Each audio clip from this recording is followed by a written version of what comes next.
Hello, dear esteemed viewers. Welcome back to this week's episode of the Community Show. My name is Douglas Drake. I'm your host and moderator for tonight's conversation.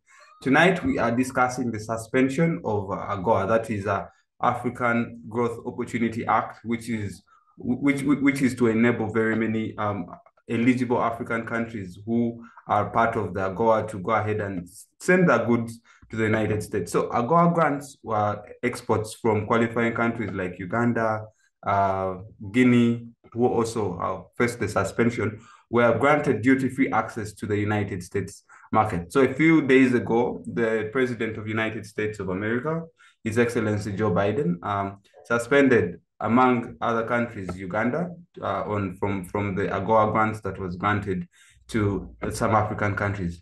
Now, joining me to discuss tonight's topic, I am joined by an esteemed panel.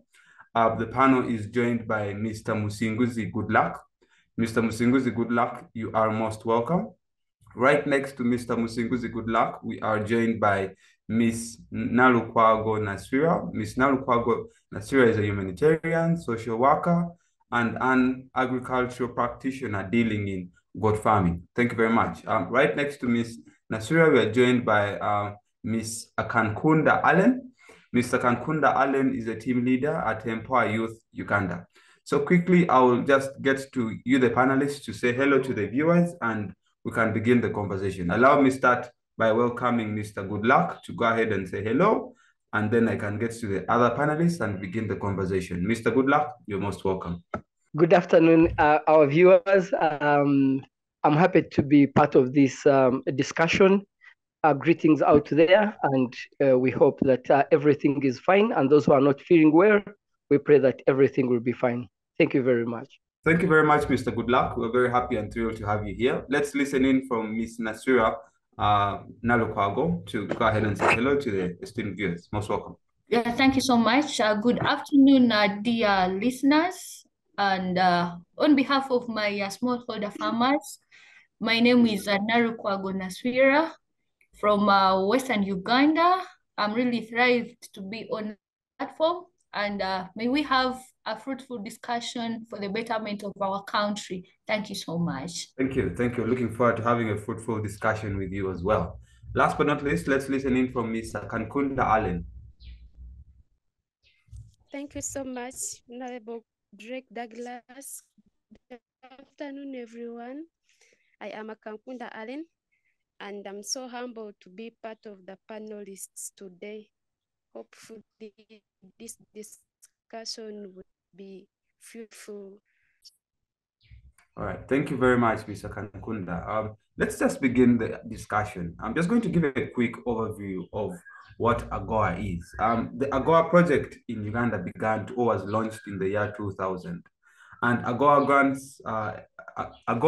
grants exports from Uganda duty-free access to the United States market. So this program was established in order to promote economic growth, good governance, and free markets in Africa. However, a few days ago, this profound project was suspended, or Uganda was suspended from having access to AGOA. So let me begin with you, Mr. GoodLuck. You are a journalist, and being a journalist, definitely you have the capacity and ability to information at a large scale. So for our viewers who are listening to the term AGOA for the first time, maybe you can provide them with an overview what AGOA is. I've done a subsequent job in saying so, but you can go ahead in depth to tell us when it started, what it is, and how exactly it was benefiting Uganda. Mr. GoodLuck. Thank you very much. AGOA was started in 2000. It all started when the African countries were agitating that the American markets or the Western markets were about importing goods, unfinished goods, or unfinished minerals and all this, and that's where they go and fine tune them, and then they sell us at a bigger price and something like that. So the African countries wanted to see also, can they access those markets? Can they stop being just producers of raw materials? So the American government came up with this, the AGOA program, which has taken now 23 or 24 years. And they allowed the African countries to export 6,000 products, I think minus arms, military arms, guns, and all those things, and maybe anything to deal with those fighting equipment. It was introduced, most of the African countries accepted it, and even us here, we did. If you remember the Bugolobi upper here at Bugolobi, where they put up together a team, and young girls had come, were preparing some of these stuff from our cotton and sending them. So it was really an agitation. The overview I can give is that it started as an agitation from the African countries who were saying that, look, we can't keep, being your buyers, but you can't buy anything from us. But of course, along the way, when it started, it all goes back now to the capacity we have as people. That were we prepared for this, or have we been prepared for this, even after 23 years? And interestingly, as America says they have cut us off, we have less than actually 1 year for the program to end. So I think for me, what even Ugandans should have thought about or be discussing is that, did we benefit out of this, or were we ready? Because if you can see in terms of agenda setting for the so many years, and I know most of the young people, I don't know if you ask them about AGOA, whether they know about anything, because it has not been that popular. From what I saw from URA and other documents, I've seen the data. The last time we made the last shipment, I think before this, we made $10, 10.6 US dollars. That's what we exported to the US market under AGOA. Our trade with United Arab Emirates is about 1.3 billion US dollars. So I don't think that I know every dollar counts, every shilling counts. But really, this was a program that was started by the US government and the Western Union, the Western countries. Of course, these things also come with strings attached. They will say, we want you to, they attach them with mostly rights, human rights, but also at the other extreme, also we come in with these other rights of on sexuality. So which again could have pushed while there's the political questions here and there, but I can also know that the recent law we passed around homosexuality could have been also as a result, where we are seeing Western countries fighting back. The question is that in the Arab countries, if you are found to be, in those the homosexuality things, they kill you. But the Americans continue to do business with them. But of course, this one also answers the other bigger question, that Africa is seen as, what do you put on the table? Even if we remove you, what do we lose? So it means Africa, but we are glad that most of the other African countries still remain on the program, even if it is for one day. They can still export those who are exporting. But here in our country, this has not been a popular program, because not so many of our people have been empowered to produce for these markets. And whether it goes or it stays, I don't know who is benefiting. As a journalist, I've not covered this to know, but what we know is that there was the Bugolobi, but it also came with its own saga. If you remember, we invested $6 million US dollars, and there are some names I wouldn't want for legal purposes to put here, but you remember people, somebody from Thailand or something, from somebody who is now even still here, but accessed the $6 million US dollars. There was so much around it, and at the end of it all, I think it sort of became like a white elephant. It was seen to benefit a few people. I think we even have a presidential advisor on AGOA. I also don't want to mention names for legal purposes. Not that because naming the name of the person is, but the controversies that has been with this program. So if it comes to an end, like any other program that comes to an end, I don't think Ugandans will not go to sleep. but definitely we will have lost a dollar, a shilling.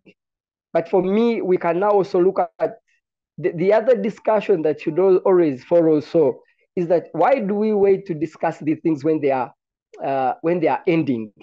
Why don't you also ask the opportunities that have been there? So I think that's where, as media, as Civic Space TV, you can help us that even when we finish this, we should also look at other ongoing programs and we see whether Ugandans are fully participating in them. Thank you very much. Thank you very much, Mr. Goodluck. We shall definitely, in your second submission, you'll come and answer. We shall maybe look at other possibilities, the future outlook on other programs as well.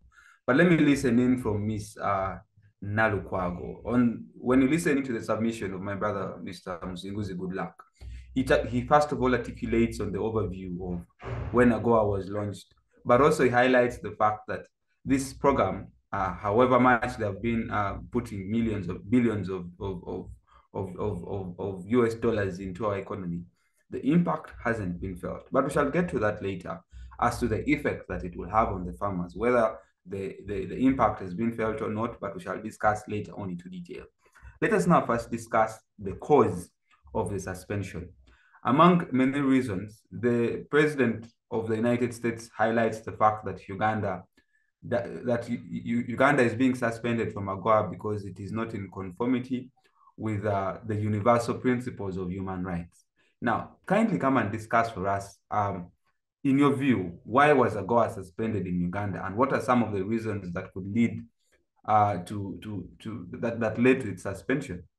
Nalukwago. Thank you so much for this wonderful discussion. And as my colleague Musinguzi really articulated when it was launched and what AGOA is.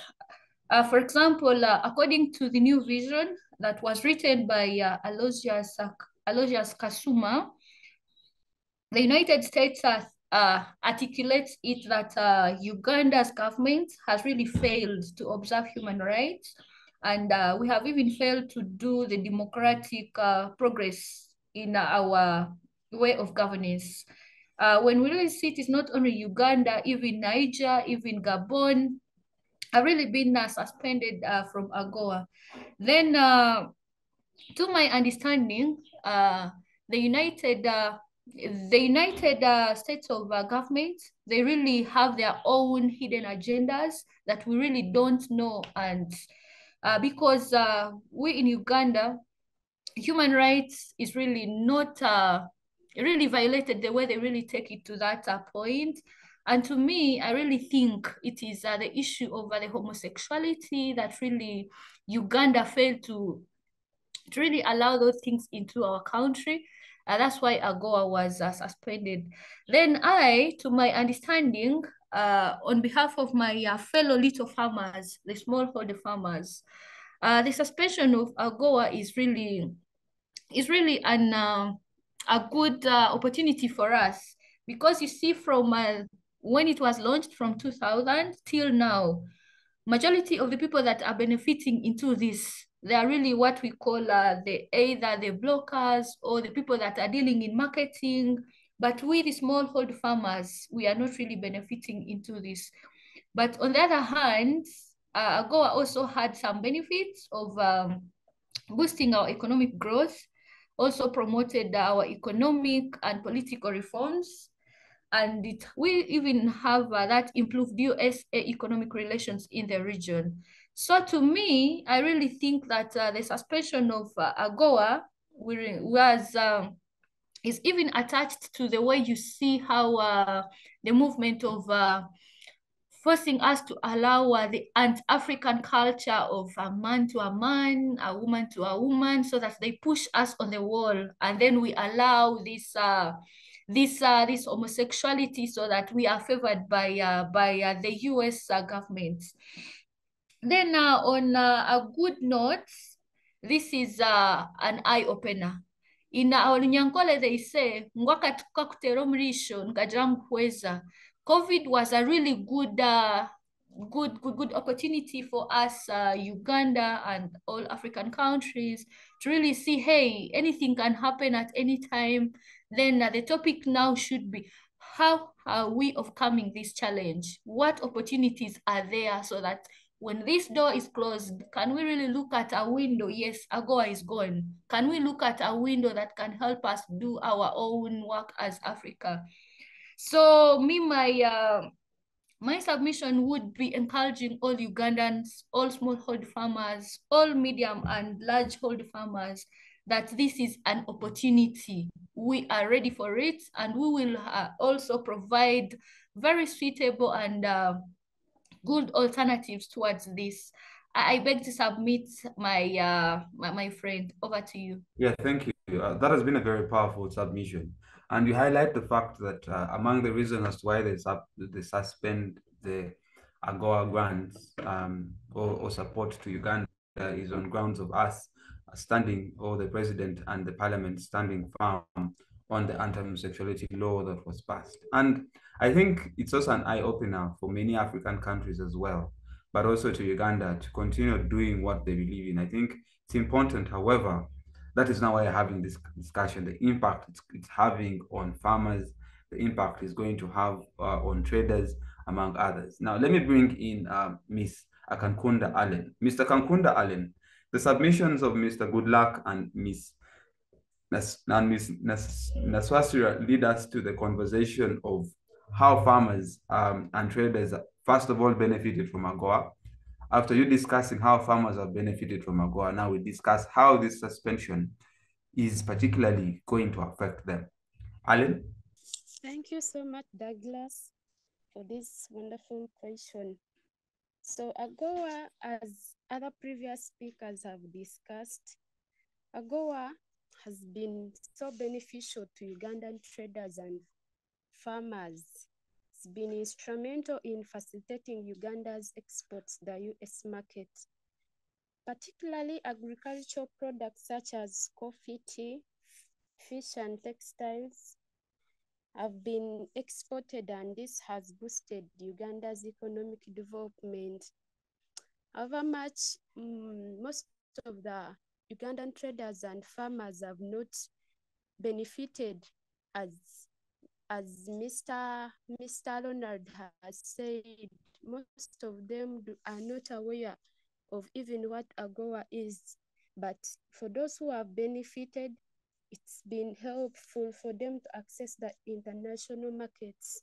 Then increased competition, like the AGOA has been helping Ugandan farmers to compete with other countries. Like AGOA has been even sending these facilitators to help Ugandan farmers who export their products to meet the international market standards. I think that is so much of a benefit to Uganda as a country that is that is doing its development. Then AGOA has provided market access and facilitated technology transfer and capacity building initiatives. This is what I'm from talking in the previous point. Like, its submission would hinder the flow of technology, knowledge, and resources into Uganda's agriculture sector. This could impede the ability of ordinary farmers to adopt modern farming techniques and improve productivity and enhance the quality of their products. As a result of this, many may face a challenge of meeting international standards and requirements. Of course, if these facilitators and people who have been helping us to meet the standards of the international market are withheld, like after its suspension, most of our farmers may lack knowledge and may lack the updates on how to improve the standards of their products. Then to traders, AGOA has created opportunities for Ugandan traders to export a wide range of products to the US market. I think this is so much of a benefit to Uganda. Like, if its traders are allowed to compete freely with this,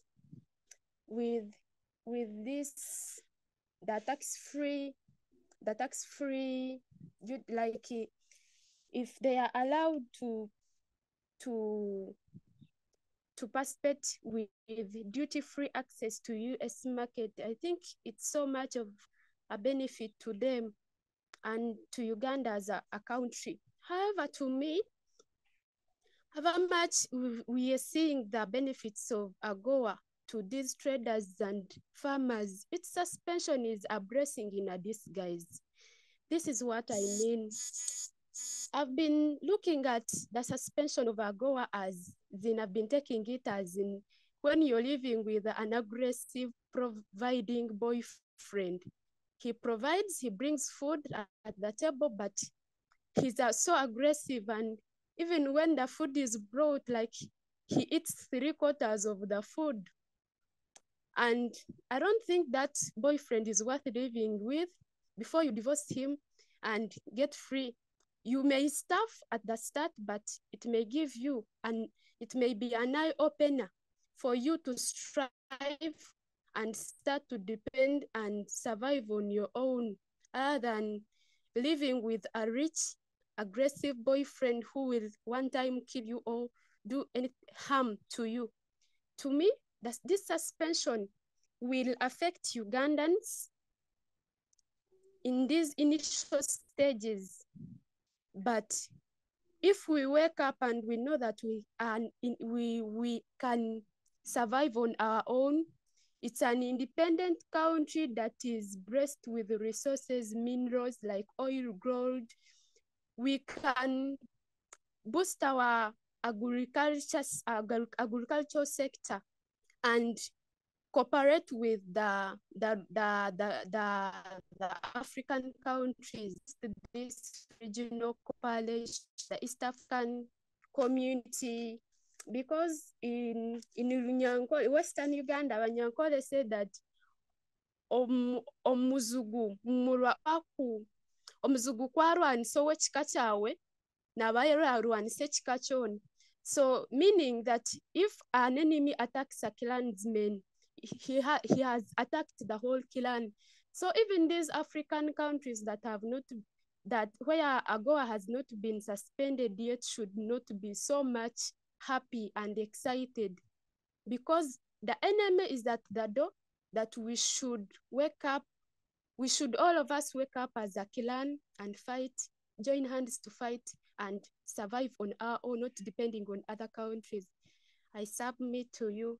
Thank you very much. That has been a very interesting submission from you, my dear sister Allen.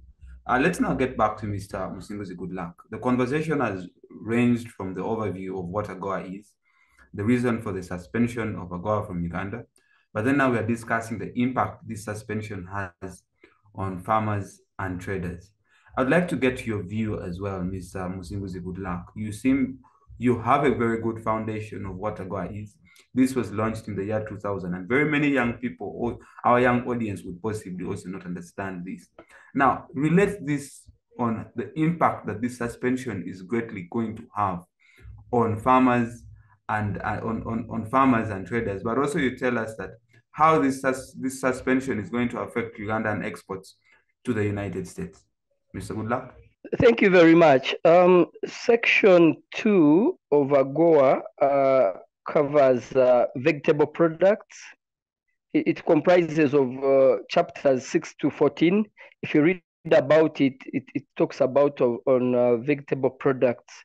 Then when you go to chapter 8, it covers edible fruits and nuts, peel of citrus, stroke melons. Then when you go to section 0804, covers dates, figs, pineapples, avocados, etc. Now, so the farmers would be benefiting out of from chapters 6 to 14. That's where it shows the products that should have been. Our moderator, if you go around the country, I've been on a journey from Kisoro. When you go past Intungamo, that's where you can find a few pineapples being grown on some of the hills, and on the roads you can pick some pineapples. In central Uganda, yes, some few farmers. So, but now the question I'm trying to say is that when the government keeps calling on people to do commercial farming, you have another debate. Someone will say, we don't have land, we don't have capital, we don't have, there are these things that keeps bogging us. But now there's a program that is being cancelled and everybody is saying farmers are going to lose. But I can tell you that we don't have farmers who can satisfy this market. I'm watching events in Kenya and in this other region. If we could be allowed to supply East Africa, I can tell you the money would be much more. We wouldn't even need to export anywhere. But the point is that the young people who are growing up, if AGOA talks about allowing you to export pineapples or avocados, who are the young people who are dealing in this? We don't. And you know the social problems we have, playing pool, watching European soccer, and all these things, and everybody goes for betting. I've just seen a minister who was congratulating P7 chaps after finishing the exams last week. Do you know what the young people, when they were asked to go do farming, they all said, ha, ha, ha, ha, ha. They just laughed it off. So it means that when we take a closer picture of what is happening in the country, is that we don't have farmers who have the capacity to supply this. We have a few industries here which deal with beverages.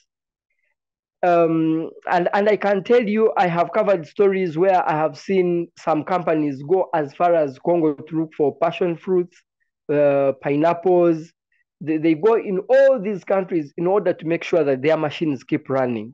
So I can tell you that I can tell you comfortably that maybe the US market would have fetched much more money if you send there pineapple or an avocado. But I can tell you, when you also go on the ground, we don't have those capacities. And for me, the next debate should be, how do we work on these capacities? That's what by now we would be talking about a factory, a farm. Maybe they could be there, but which farm is easily known that where they grow some of these products that are taken to these markets? They are not there. So if you see the supermarkets in UK and in these other countries, we are not doing so much. You go at the airport, see who is. Recently, there is another program that have started, I think, under the president's office. And when they looked at the people who were in this market, people are being called that those who are involved in the export markets come out. There are few people. So I think as a country, we need to go back and say, we have so much numbers. The data shows that the youth are more than every other person in this country. But how can we engage them to do some of these things? So that I remember Soroti one time had issues with the oranges. Pictures were coming out, oranges are lotting. And you know what? Government started invested in a factory. But as we speak now, we are told the factory does not have enough oranges to sustain it, because if these machines should be able to run for 24 hours. So these are issues that we need really to look inside. That why it is easier for me to say farmers have lost. But can I ask, how many farmers? Who are these farmers? Where are they? What is their acreage? So these are some of the things. So even I know there are some farmers who are working on avocados, but still the market is big for us. Even if we don't take to the USA, we have a bigger market, and unfortunately we can't even sustain it. Our cotton, yes, let's work on. The other day we are here on Civic Space TV discussing about the ban on used clothes. How about if we started putting on our on shirts, dresses produced? And I remember even the discussants at that time, they said, this is an opportunity.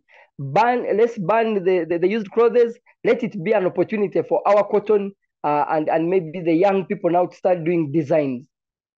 So, but as we discuss this, I see when I move across the countryside, the other day I was in Karamoja, unless we open those expansive lands that are lying idle, and we start maybe say we are growing there pineapples, maybe we are growing all these things, also depending on the weather of that place.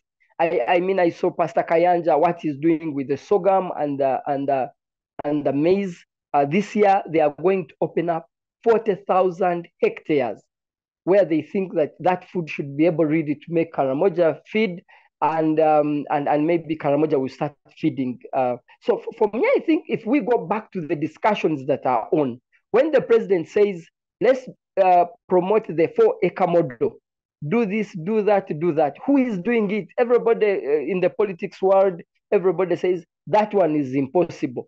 The other day they have brought PDM where they are saying, let's make sure that the 70% of people who have been in subsistence farming can, at the end of it, or maybe can we have another 10 join commercial farming out of this intervention. But people will tell you it will not work. So everything in Uganda, when it is started, it will not work. Now, when you cross it, or when they hear somebody is crossing it, then they say people lost. And the fact, when you go in the nitty and gritty, we are not ready for these things. Last as I finish, Saudi Arabia or one of the Arab countries, they wanted 1 million goats. 1 million goats. Could we sustain that? Can we export that monthly? You hear we have so many goats, but can we take to one direct market where we take 1 million goats? Now that one means that we need to go back and ask those people who, I was in a place called Chahafi, near Chahafi Lake, one of the crater lakes, one of the lakes in Kisoro. And one of the pictures we saw an old lady in the garden, and everybody in the vehicle was asking, where are the youth? So the youth should not only discuss these things, but should also participate. Thank you very much. Thank you very much, Mr. GoodLuck. That has been a very substantive and detailed discussion. What piqued my interest is the aspect to do with our exports, but mainly on the quality of our export. That even if we had alternative markets, can we therefore sustain the market with quality products? The president has been advocating for value addition, but I don't know to what ears that has been falling, and I don't know where or how that has succeeded. But let me ask Ms. Nalukwago. When Mr. GoodLuck was submitting on the kind of products that have been affected from the agricultural products like pineapples, among others, what came into my mind was, do we have an alternative market? Now that AGOA is gone, what alternative markets do we have? But even though we have those alternative markets, the question of sustainability, can we sustain them? Can we provide quality products? Because that is also an issue that requires discussion. Nalukwago, over to you. Wow, thank you so much, my fellow panelists. This discussion is really too real and too on ground. According to the Dairy Monitor that was published on Tuesday, 6th, that is September 2022, by ISIMA. A year before the pandemic, that was 2018 to 2009, Uganda's exports to the US were valued at $1 million, though that is nearer to 4 billion. Then in 2019 to 2020, the export had to grow to approximately 13 billion. What does that mean? Yes, we are benefiting, but really bringing to your attention, we really look at AGOA even affecting the foreigners. How? The people that are into commercial farming are the people from other countries, for example, US. They really come to Uganda, lease our land, do the value addition, and they fetch this money going back to their home. They come, brand the things Uganda, and then money is really taken home. Because the way Mr. Musinguzi was really bringing it out. We, the people that were born, we people who are below 25 years, it is really so ashamed that we even don't know AGOA. We even don't want to go and do this agriculture. This really brings us to our attention that this is a blessing. Let AGOA go so that we can clean our house by building the capacity and making agriculture attractive, sexy, and unique for these young people. In our organization of the agriculture, we really have a slogan called attract and empower.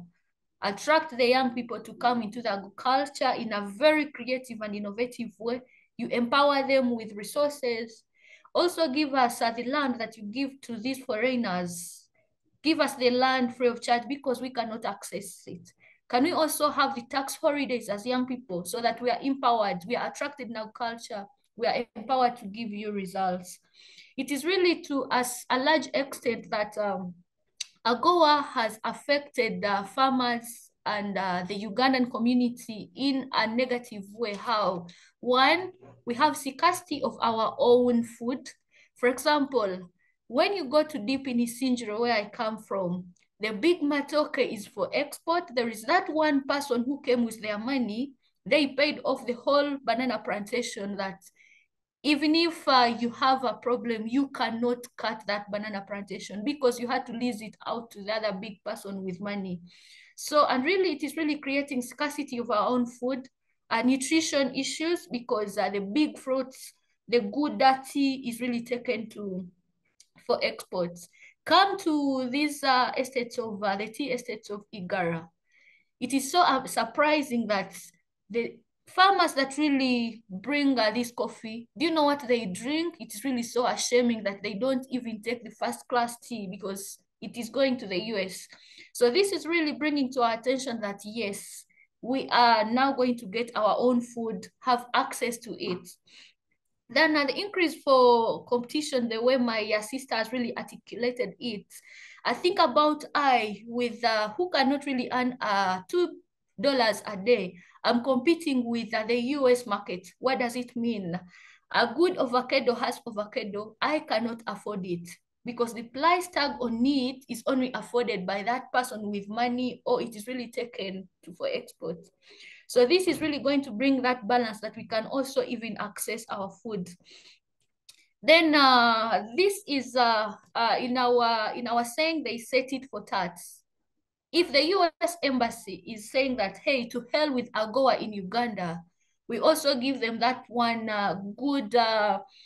good payment to them that, hey, please, World Food Program, all NGOs that are taking care of refugees, never you get food from outside Uganda, let us supply the food. Because it is so ashamed that Uganda cannot even sustain that market.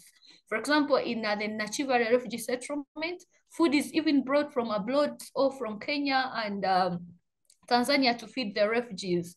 Can we open and prepare the young people? We attract them by really seeing that opportunity that there is this, we empower them and they also support the food. Our dear moderator was really talking about the innovation and value chain. It is so ashamed that yes, the president speaks about it, everyone is really advocating for it, but it ends in papers. These people go to big hotels, discuss things, but we don't get them on ground. If you think about innovation, can we see you building cottage industries? For example, in Nyamukana, where we have our own pineapples, put there an export and then put there a roadblock. No pineapple should close here so that we add value on it. Because AGOA was solving a challenge of perishability and adding value to our own fruits. Can we do it here in Uganda? Can we really see the government coming up with so many initiatives? For example, Isinjiro has matoke, a lot of it. It is taken to Juba, it is taken abroad, but we don't have a machine to add value on it. So kindly, our leaders, crying out loud on behalf of my young people and the smallholder farmers, empower us and give us all what it takes so that we are also favored. Don't favor those people that come with the investments to do this business to support AGOA. Support us, support Uganda. Then another thing that I'm really proud of is the advocacy for the Buy Uganda, Build Uganda. Yes, AGOA is gone. I thank God, let it go. Can we buy Uganda, build Uganda? It is so ashamed that us, the Ugandans, if they tell you that this thing is made by Nalukwago Naswirah, you won't go for it. You really have to go for the other one that was even made by someone else. So it is now our turn. And I'm calling on Africa to build Africa. It is Africa for Africa now. Or it's young for young. The young youth should really build the youth so that we feed Africa. Then as I submit, I call upon the government to do what we call the steward ownership. Steward ownership with the local farmers. You may find that we don't have the capacity to supply big tons, but we are so many farmers, so many smallhold farmers, so many young people into this value chain. Can you really call us and you're like, hey, if you know you can produce 2 tons, or if you know you can produce only 1 or a quarter a ton of, for example, coffee, can we have our cooperative farmers, cooperation farmers board coming back on board, because they are no more, they extinct at a long period of time. Can we see those smaller hold farmers being grouped so that we can bring our things, and then government does the steward ownership, everything is sold, and then we get the profits. This is how I'm really seeing this opportunity, that it's now us to build capacity. I'll give you one example of an NGO. The NGO is called AFC Foundation. Their role is empowering young people in agribusiness. Yes, we no longer have land. We have effects of climate change, we people in our culture. But can we really see that agribusiness coming out? We really know who plays which role. But in a country where agriculture is still option, I'm really seeing also this not helping us. I thank you so much. I beg to submit. Douglas, over to you. Powerful submission there from you, my sister. Let's now drive the conversation to possibly looking at the future outlook or the way forward, which then makes me inviting Allen.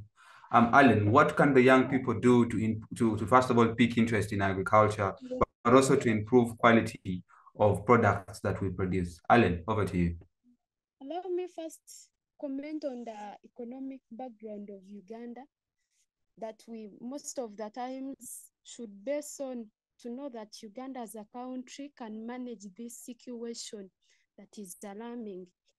Uganda has substantial natural resources, including fertile soils, regular rainfall, substantial reserves of recoverable oil, and small deposits of copper, gold, and other minerals.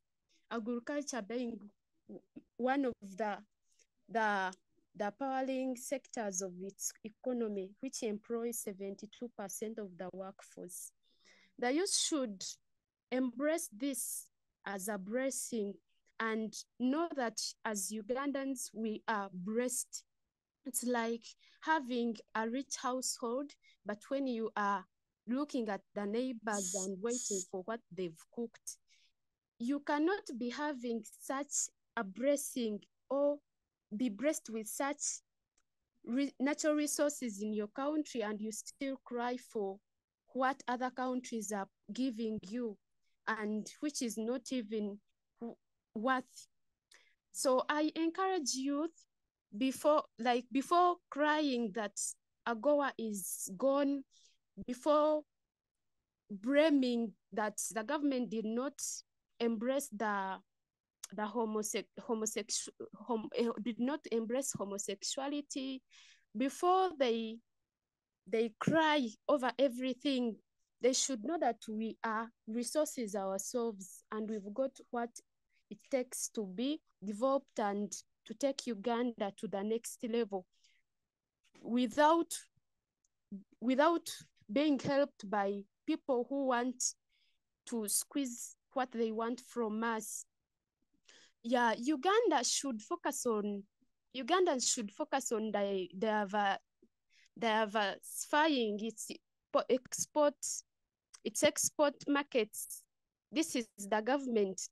Beyond the United States, this can be achieved by exploring new trade agreements with other countries or regions such as European Union, China, India, and other African countries. The Ugandan government should do this in order to help the youth who are in business and agriculture, not to remain in the wailing, to remain wailing because AGOA is gone, but to be compensated. Let this market be compensated with other trade agreements that should be done by Uganda with other countries. By expanding its export destinations, Uganda can reduce the reliance on a single market and minimize the impact of AGOA suspension. Like, we should not put all our eggs in one basket. But if the basket gets an accident, all our eggs will be gone. So this is an eye-opener for Ugandans and all youth all over the African continent, that we should know that we should not be based on one way of economic development, but use other ways. And we should embrace what my sister Naswirah has said, that encouraging Ugandans by buying Ugandan products. Youth should learn to support their fellow youth. If I've planted, or I have a business of something, like I've planted fruits, let the Ugandan youth first be the first customers of my business. If I have a business of something else, let Ugandan youth be my first customers, instead of looking at things that are imported from other countries like America. Let them first embrace the blessing of their fellow Ugandans, their own businesses, and that's how we are going to minimize the impact of AGOA suspension. Then youth should also be competitive and This should be done through attending workshops, through joining initiatives that are going to add value onto them. Most youth are rigid, and you may find a youth who has never attended a workshop, who has never gone to a seminar, who sees traveling as some kind of a hectic work. But youth should move out of their comfort zone and be competitive, because with this generation, if you don't set yourself aside and you show the crowd that you are certain kind of a different species, you may not be considered in any way. So you should be competitive by embracing social network, joining initiatives that are helpful, attending seminars and workshops that will add value to them. And then the Ugandan government should also strengthen the domestic industries, focusing on developing and strengthening its domestic industries to reduce on the dependence on imported goods. This can be done by improving the incentives for local manufacturing and promoting entrepreneurship in schools, universities. That's why most campuses are even bringing entrepreneurship as a campus paper, making youth or the students who are offering different courses to get introduced to this entrepreneurship concept. This will be an eye-opener to most youth, that even if AGOA is gone, we can still find some way of putting our own things and survive. Then agriculture should be put as a topmost sector, and you should embrace it to make Ugandan economy develop. I've been hearing from Mr. Ronald Musinguzi that the P7 workers who were minimizing the ministers' advice of them engaging in agriculture.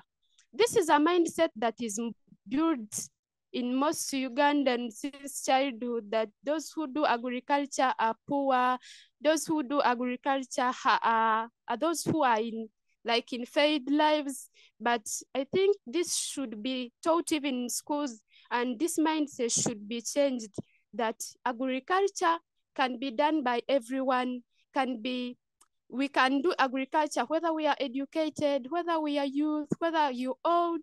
This mindset should be changed, and I think it should be at the grassroots of the Ugandan education. Then this is how the youth who are actually underrating this, like who are minimizing and undermining as economic activity will be helped to know that it's also an economic activity that can lead to development. Then Right. strengthening Thank you very much. Welcome. Yeah, maybe as you conclude that, and then because we are almost reaching the top of the hour, so as you conclude on your arguments, I'm saying you can please conclude on the arguments that you're making so that we can get to recommendations and way forward, because our time is fast spent. All right, I call upon every youth, every Ugandan youth to embrace agriculture. Even if you're educated, even if you're a graduate, have something to do for yourself. We cannot buy food from other countries. We cannot import food. This is shameful with the land that we are having, with the good climate, favorable climate that we are having. This is so shameful that we cannot keep on importing and depending on other countries for food. We advocate for the change of mindset that the agriculture is for people who have failed lives. Thank you so much. Thank you very much. Let's in now, since we've reached the top of the hour, I would just like to call Mr. GoodLuck to, as we summarize, you give your concluding remarks. But as you give your concluding remarks as well, I'd like you to talk about the adaptation and resilience. How can our farmers adapt to the suspension, and how can they be resilient amid these tough times? Because I believe by the time this suspension is put into effect on January, 1st January 2024, the implications will be felt wide and far. So, Mr. GoodLuck, how can farmers and traders adapt to this suspension, and how can we build resilience moving forward? Thank you very much. I think for me, the farmers have no big loss they are going to face. They maybe, unless if we use it to say we need to really prepare ourselves and look for the other markets. But also, I think a lot has to be done in terms of commercializing our farmers. But one of the things I wanted to remind the viewers is that while the USA, or United States of America signed this program in 2000, they also put some conditions that we are not discussing. They said in order for you to be eligible, you must remove all barriers to US trade and investments. So for them, they can come and do anything here. They can come and do anything here. Now, let me tell you what, their threats have not just started. They threatened to remove all the countries recently. Let me tell you what, when Rwanda banned the used products from the used clothes. Now you see, East Africa imports each year used clothes, which is more than $274 million. And that one counts for 13% of used clothing imports around the globe. But you know what? When Rwanda cut that, the United States said they were going to lose 40,000 jobs out of not exporting to Rwanda used clothes. So for me, some of these things, when we are discussing them, we need to ask ourselves, are they even good for us? Where somebody says for them they can access your country. And the other interesting part is that that nobody will engage in activities that undermine U.S. national security or foreign policy interests. Now, these are some of the questions we need to ask. That for them, they can bring their interests on us. And then we say, yes, yes. And I think this is another colonialism at the end of it all. Now, if in 2020 we made 10.6 million US dollars, compare it with United Arab Emirates, where we exported 1.4 billion US dollars. I think for me, it's time for us to say bye-bye to the United States and as they go to South Africa and really tell them that if really you are to use homosexuality, I know there is a court case, we don't know what will happen from court, but for me, the point is that our farmers, and as one of my colleagues has said, we are not even feeding ourselves. Ministry of Health was reporting malnutrition in Kigezi. And I can say the week I've been in Kigezi, if you go and buy chips or French fries on the road, you will see these are the small potatoes left. I can tell you, I saw Rwandese trucks come in those villages to buy the good Irish. The good Irish is taken to Kampala and these other markets. But what is left for the people to eat is even not sufficient. I think we need also to first also ask, remember during COVID-19, one of the things that made us survive was because we had enough food. It was not able to reach everyone, but I know for 1,000 where I stayed, I know I could be able to get much more. If you remember, Matoke was available for all those who could take it. So for me, the farmers still have they need to first satisfy our market here. We need to satisfy the market in East Africa. Let me tell you what, even if you gave us just DRC, even if you said we produce for DRC, we wouldn't manage to satisfy the market. So for me, the farmers, yes, to those who were selling out there, I think now for me, I think the government should also move and say that their foreign interests should also be cut. Their military, whatever they do, you know, they are not part of ICC. Now they say that you should follow their way of doing things. But for them, when they go to these countries, their military, their personnel are not eligible to be taken to the ICC. I think I'm a person who normally doesn't want to talk about politics. I just don't like it the way it is. But let's go a little bit higher. You want to cut AGOA, but remember you said your foreign interests should be, you know what, in Zambia they have in the middle of the road, the road. Who else has built in the road in this country? So for them, they can come and do anything here because they're a superpower. And for us, we just keep. I think this is another neo-colonialism. But as I said, the young people or whoever can always glorify them. But I think we need to sit down and say we can open other markets like the leaders are saying. But our biggest challenge here is that even when we do these things, the corruption aspect part of it pulls us down. And then people, as one of my colleagues said, people, our young people need to work on the road from Kisoro to Kampala. UNRWA has a big reserve on most of these highways. Why can't we maybe plant their mangoes or avocados so that, okay, even if our children eat them, and maybe we can have some for exports, because government has all this vast land on these roads. The roads are just empty and nothing. So I am very unfortunate that we are losing this from the United States. The World Bank has also spoken. Everybody is speaking.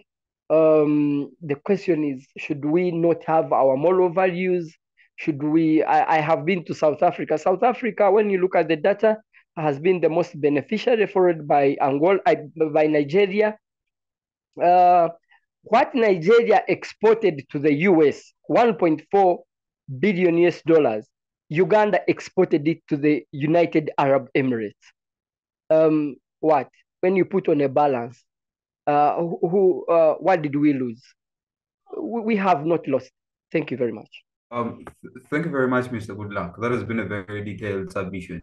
Let me also listen in from my sisters. Their concluding remarks. I'll begin with Allen and conclude with Nalukwago. Allen, in less than a minute or so, you can go ahead and give us your recommendations and your concluding remarks. Thank you. Thank you so much, Douglas. As I conclude, I call upon Ugandan youth, the government, and everyone who's concerned to know that there is always time for everything. It's been a AGOA time, and it's now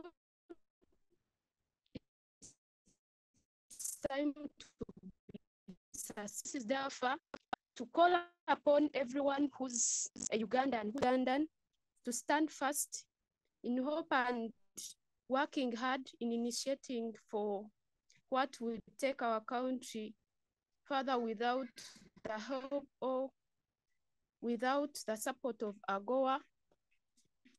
We must know that we can do this, accept that we can do this without it. Uganda exists because Uganda can exist because it has existed, and we can exist because we are so much powerful and having resources to our existence. I therefore call upon the government to strengthen this regional integrity, because that's where we are going to minimize the loss and impact of the need of AGOA. We unite with the East African countries, the African Continental Free Trade Area. This that helps African countries to get a market space. With this, we can compensate the loss that we are yet to get from the suspension of AGOA. Thank you so much for this space. I rest my case. Thank you so much, Allen, and we're very happy that you joined us. Let's just conclude with Ms. Nalukwago, and we can call off this space. Wow. Thank you, everyone. This has really been so elaborate.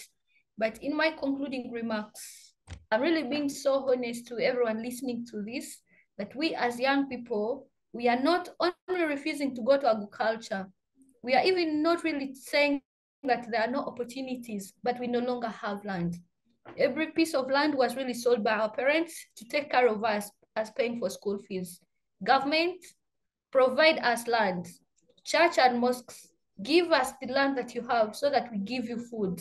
And then to my other farmers, smallholder farmers, say no to GMOs, say no to the synthetic pesticides.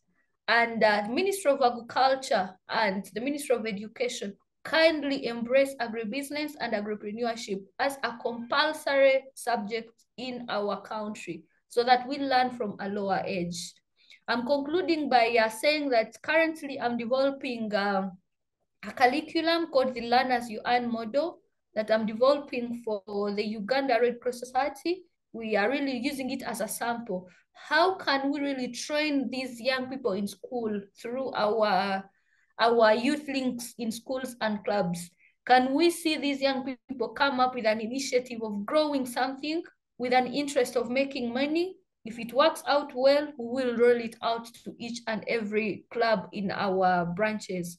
I end by saying to everyone, climate change is real. Food and agriculture comes at a cost with us damaging the climate and the environment. We are really crying for AGOA going. Can we cry for the floods that are really sweeping out all the farmers' food? Can we cry out for the famine? Can we cry out for this prolonged drought that is coming? It is our turn to say no to AGOA.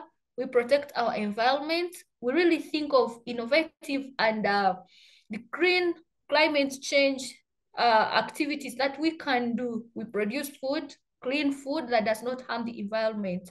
Thank you so much for listening. I remain Nalukwago Naswirah from Thank you. Thank you very much, Ms. Nalukwago. Thank you so much. Thank you. Thank you very much.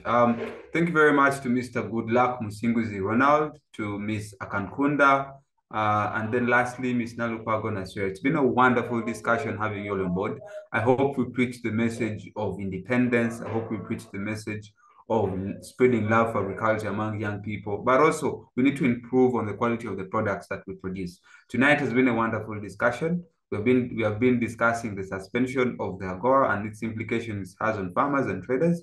Tonight's discussion was brought to you by Center for Constitutional Governance, aired on Civic Space TV.